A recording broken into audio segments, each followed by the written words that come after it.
I'm Dr. Nancy Irwin. I'm a Los Angeles-based psychotherapist, therapeutic hypnotist, reinvention expert, and the author of U-Turn, Changing Direction in Midlife. My perspective on the rising trend of older women having children for the first time is a very positive one. I'm completely in support of people doing what they choose to do at the right time for them and for the best interest of the child.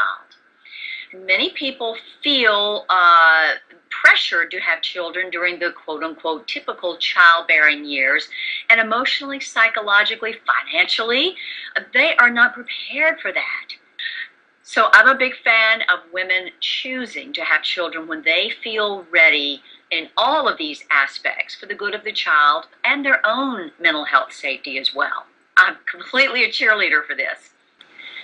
I certainly am aware and believe that society is has created, if you will, this trend for women to finish their degrees, have some financial stability before they have children. And I don't think that's altogether a bad trend. I think every person has the right to live their life with their own creative self-expression. I think when they have that as a solid foundation of their own self-identity, then they can model a more appropriate one for their children. I think that's a wonderful foundation to have before you have children for yourself, and also, again, to model that for your children. I think society has always criticized people for doing pretty much anything, and they certainly have criticized a lot of women for only being a housewife and a mother. I think any woman who is brave enough to make her own choice can rise above that criticism as long as she is true to her goals and the why behind the fact that she is choosing to have a child now. I would like to empower women to think for themselves about what they want, regardless, and dial down the din of what society is telling them they should do. A lot of the entertainment magazines and television shows that feature celebrity moms having children later in life certainly can make it appear that it's very easy to do. I think most intelligent women who absorb this information are looking behind that and at all the facts of how the celebrity's life is definitely different than theirs. They may not have those resources to go through all the fertility treatments, etc. Intelligent women can think behind that. That is a powerful influence, absolutely. But I think if we look at the overarching theme here and see that they are choosing to do whatever it takes to have a child, if you hold on to that and find your own unique way of creating that in your own way, then that's the major piece to take away from this. So if you look at the years 40 to 60, that is the middle. The middle of anything can be the juiciest part.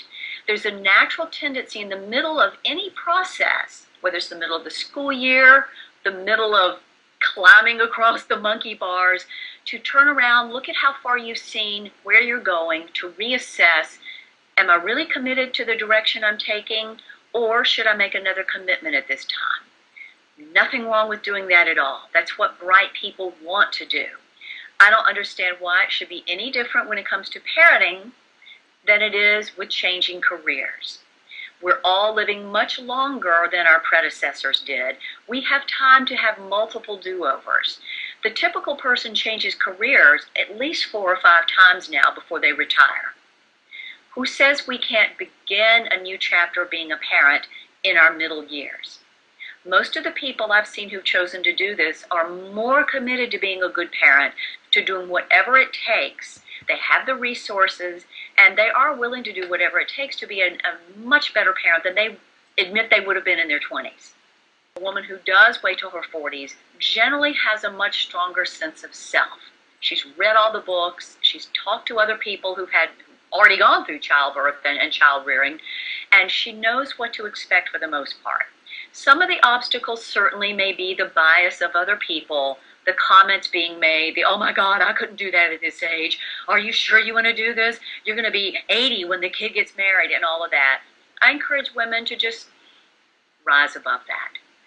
plug themselves into their own reasons, their own mission for choosing to have a child right now, and invest all of that energy into strengthening their parenting skills, the bond that they have with their children, and just tell the people, well, you made your choice, I'm making mine. I really appreciate you supporting and respecting it, and letting it go, like water off a duck's back, because you can't change other people's perspective. All you can do is show them that you are committed to the choice that you've made.